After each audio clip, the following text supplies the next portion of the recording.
영상으로 예배에 참석하고 계신 여러분, 한편으로 감사하고 다행이기도 하겠지만은 여러분에게 주의할 것이 두 가지가 있다고 봅니다.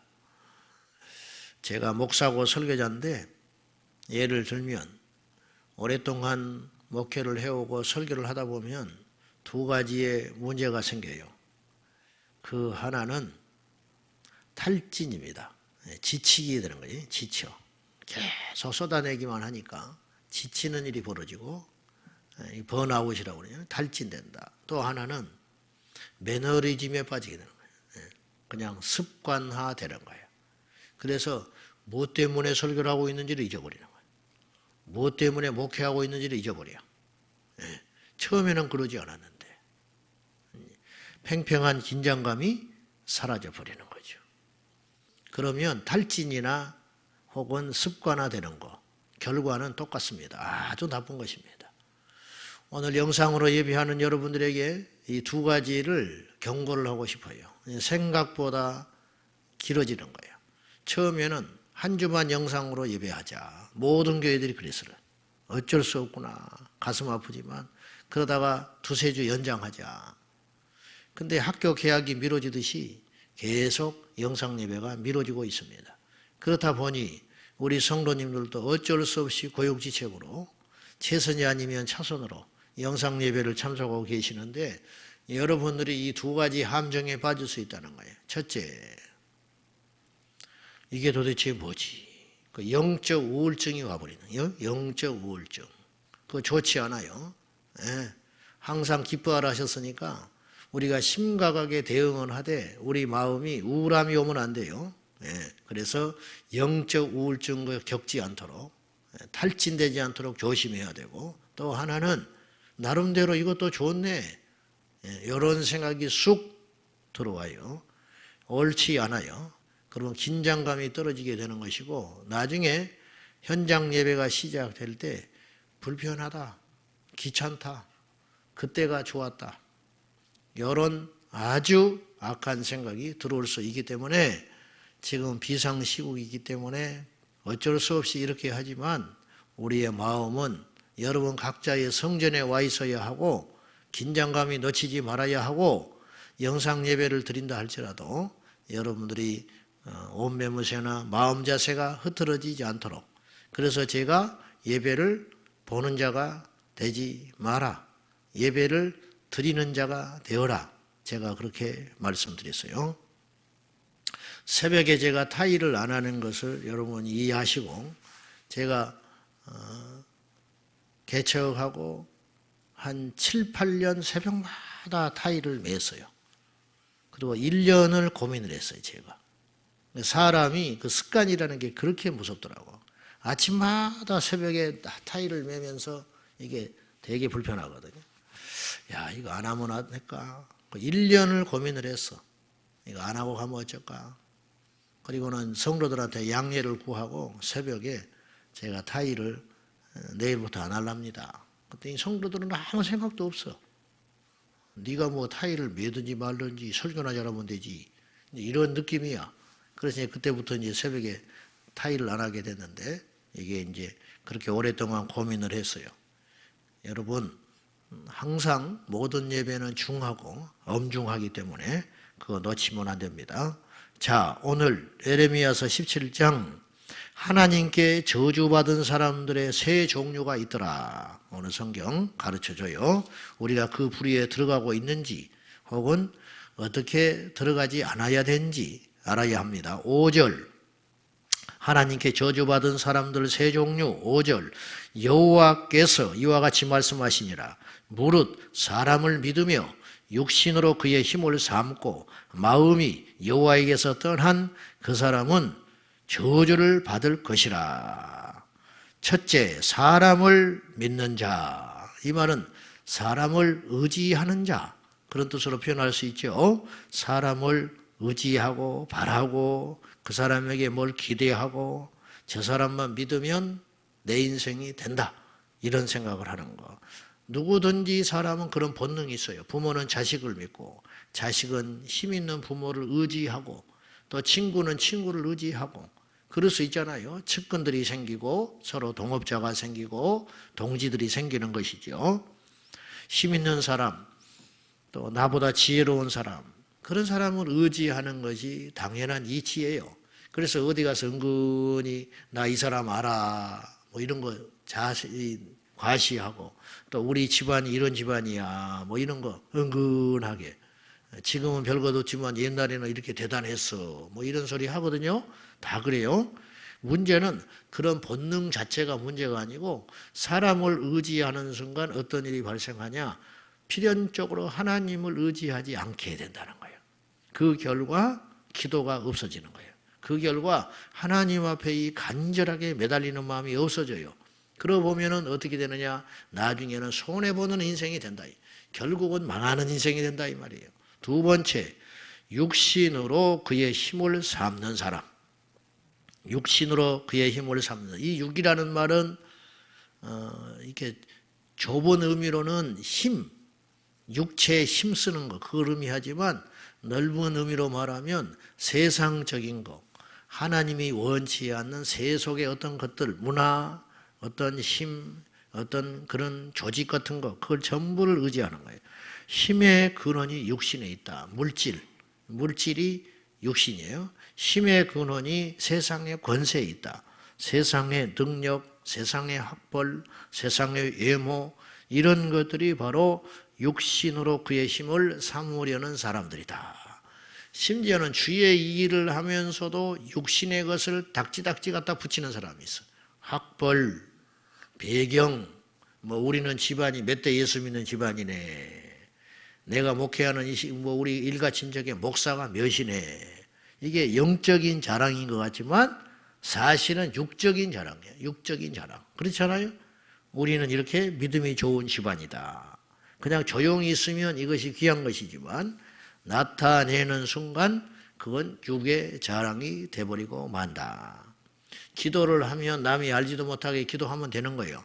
내가 이렇게 기도하네 이야기하는 순간 그건 영의 자랑이 아니고 숨겨진 보화가 밖으로 나와서 그것은 육의 자랑이 된다.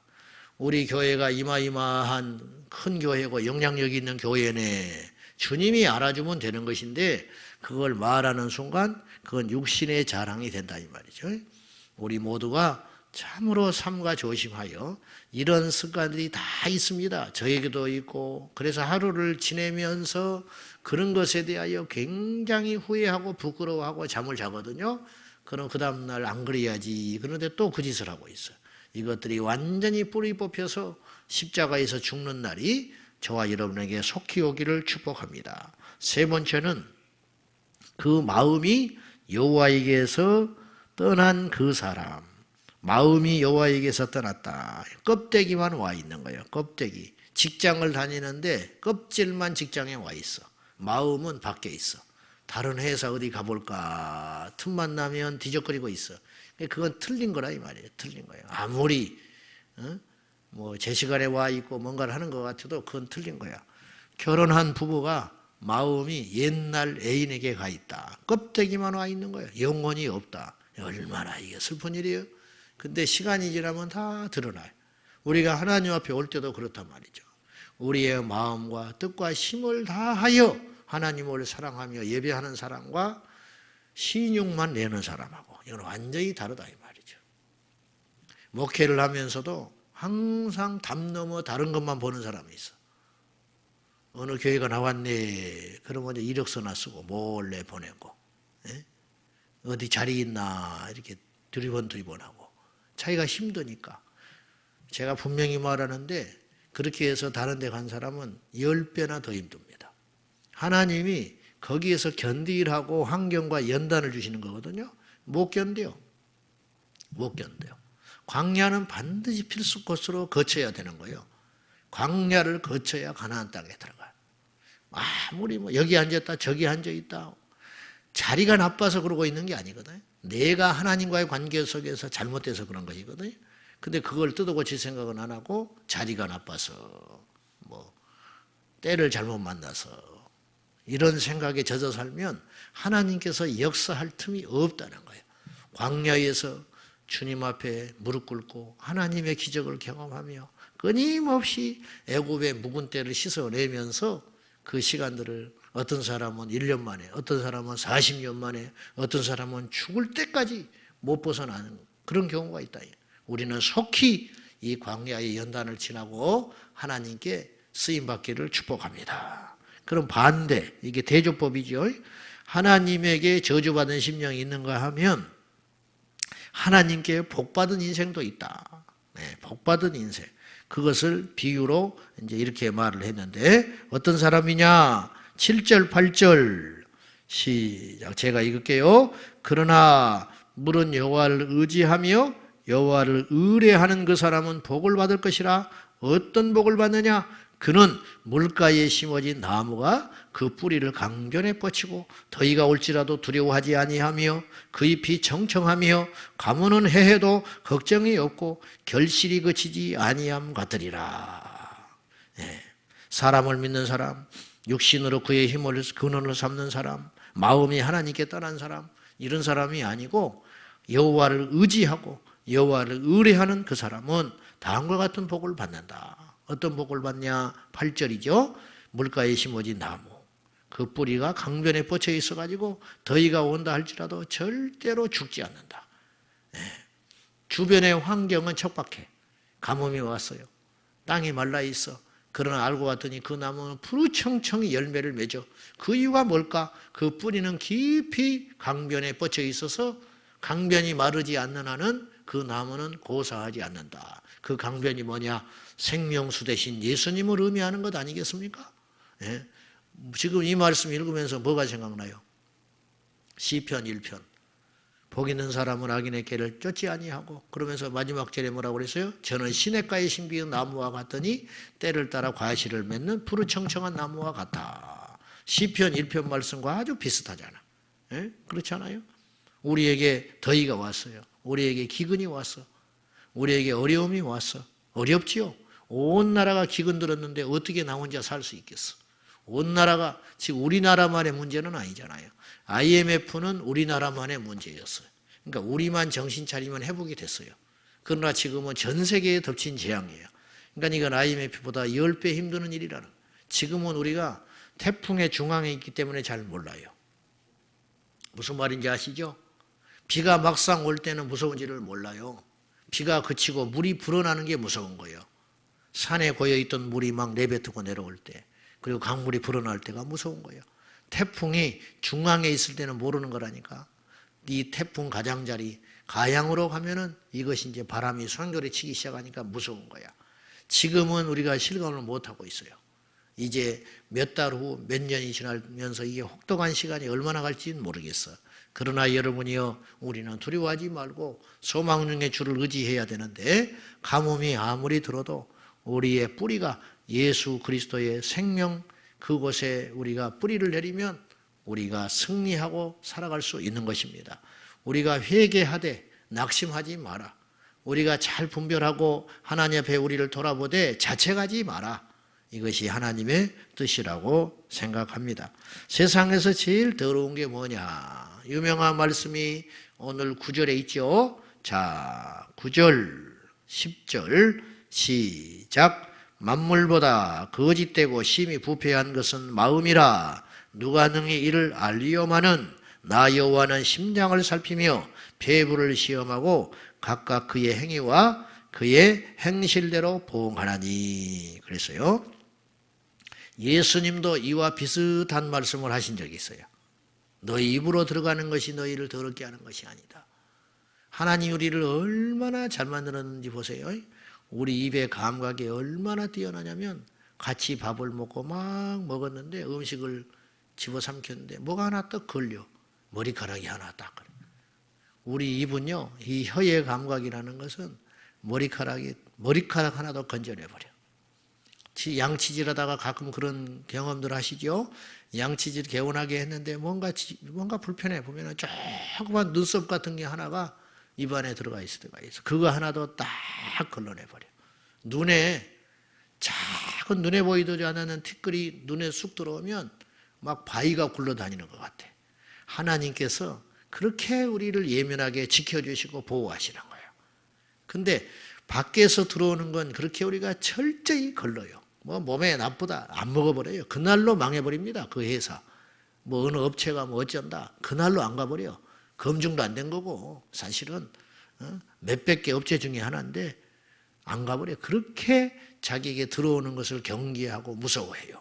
근데 나가는 것은 막 함부로 막 쏟아내버려. 그래서 예수님도 너희를 더럽게 만드는 것이 들어오는 게 아니다. 너희 마음을 통하여 입으로 배출되는 그것이 세상을 더럽게 하는 것 아니냐. 이렇게 이야기하고 있어요. 만물에 더러운 것이 많이 배설물, 쓰레기, 오염된 것. 아이고 더러워. 막 옷에 뭐좀 묻어 막 털털 털어내느라고 정신없고 말이죠. 난리죠. 근데 자기 마음은 더 더러운 걸 몰라. 우리 마음은 더 더러운 시궁창. 그래서 주님께서 진단하시는 거예요. 만물에 더러운 것이 많아. 썩은 물, 썩은 오염된 거, 그것이 더러운 거 보이지? 그렇지 않아. 그런 어떤 만물보다 더럽고 더러운 것이 마음이라. 이 죄인된 우리의 마음이 더럽다. 그것을 누가 능히 알겠냐? 하나님 외에 누가 알겠냐 이 말이에요. 몰라요. 그래서 주님은 알아. 그래서 주님께서 나 여호와는 심장을 살핀다. 심장이라는 말은 고대의 마음을 상징하는 거예요. 마음을 살피는 하나님.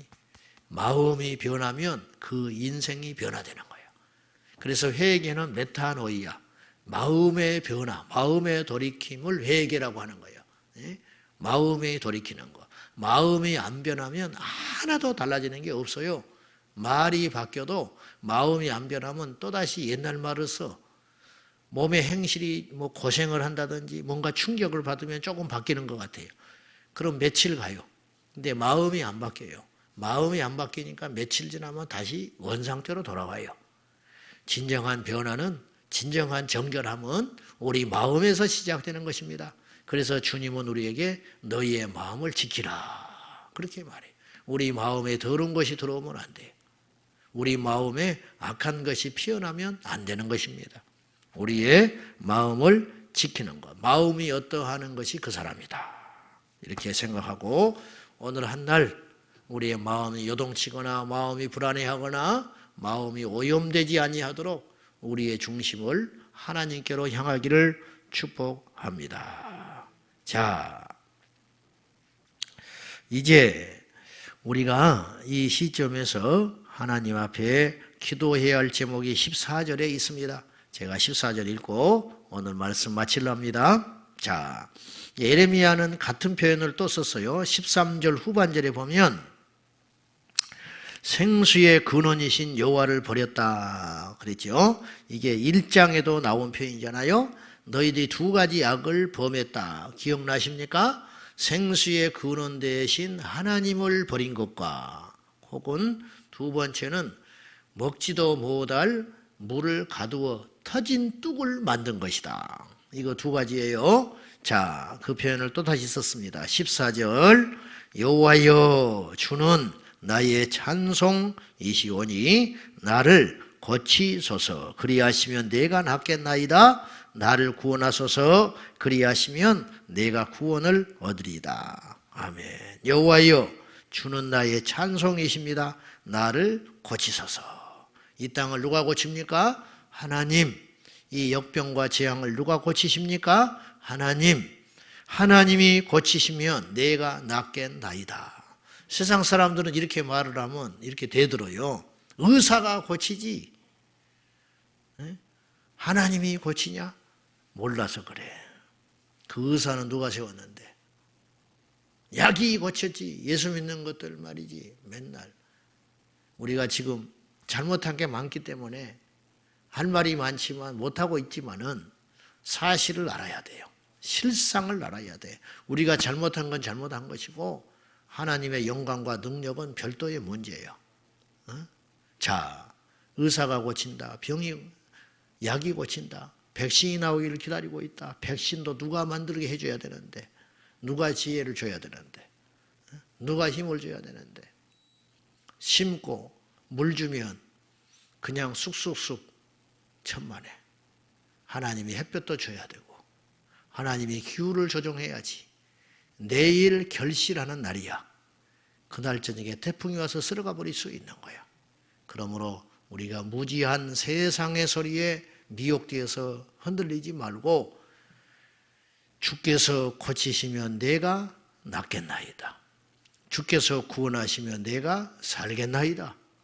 이 기도 잊지 말고 우리 주님 오실 때까지 주님 의지하며 승리하시고, 이 코로나19 사태가 오늘 이 기도로 말미암아 여호와께서 들으시고 응답될 수 있도록 우리 저와 여러분이 이 아침에도 부르짖어 기도하시기를 축복합니다. 기도하겠습니다. 우리 이 아침에 믿음으로 이 기도할 마음이 생겼습니다. 여호와여 우리를 고치소서. 그리하면 내가 낫겠나이다.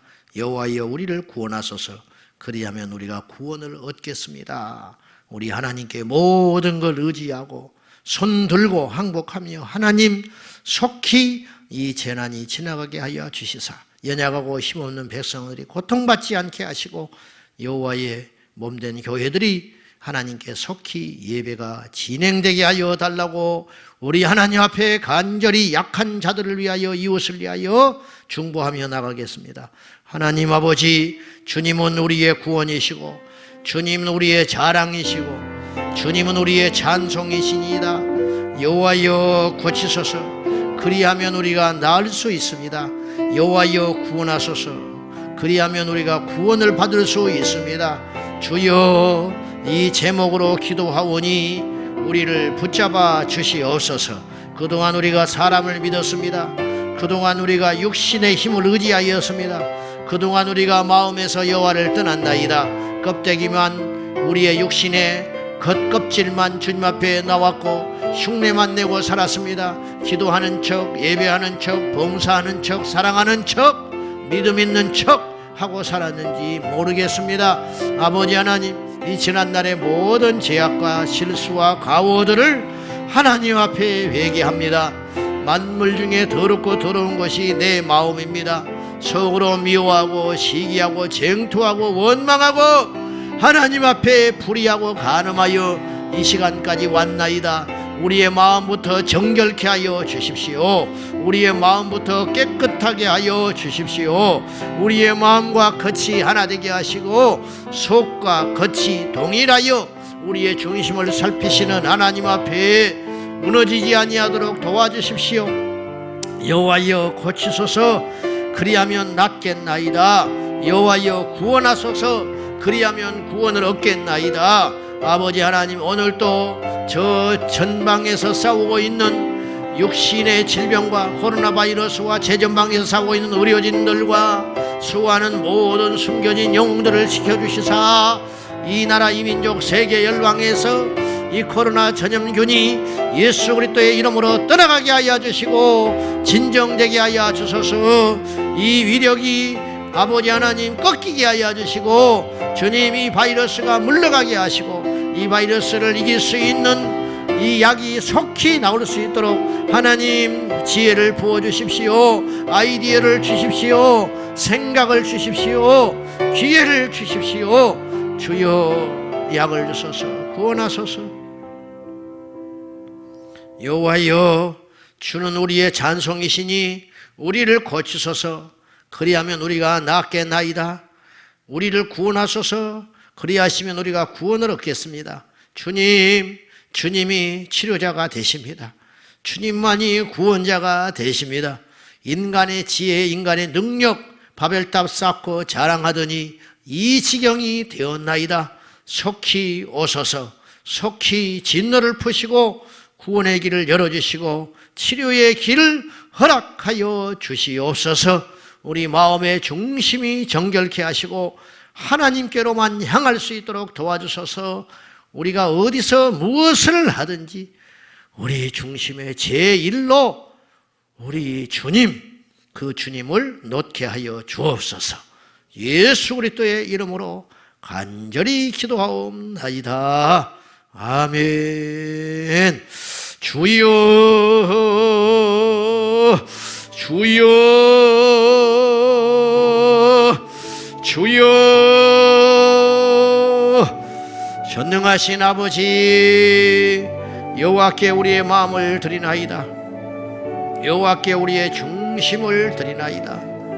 주 여호와여 우리를 고치소서. 그리하면 낫겠나이다. 주 여호와여 우리를 구원하소서. 그리하면 구원을 얻겠나이다. 주여 긍휼히 여겨 주소서.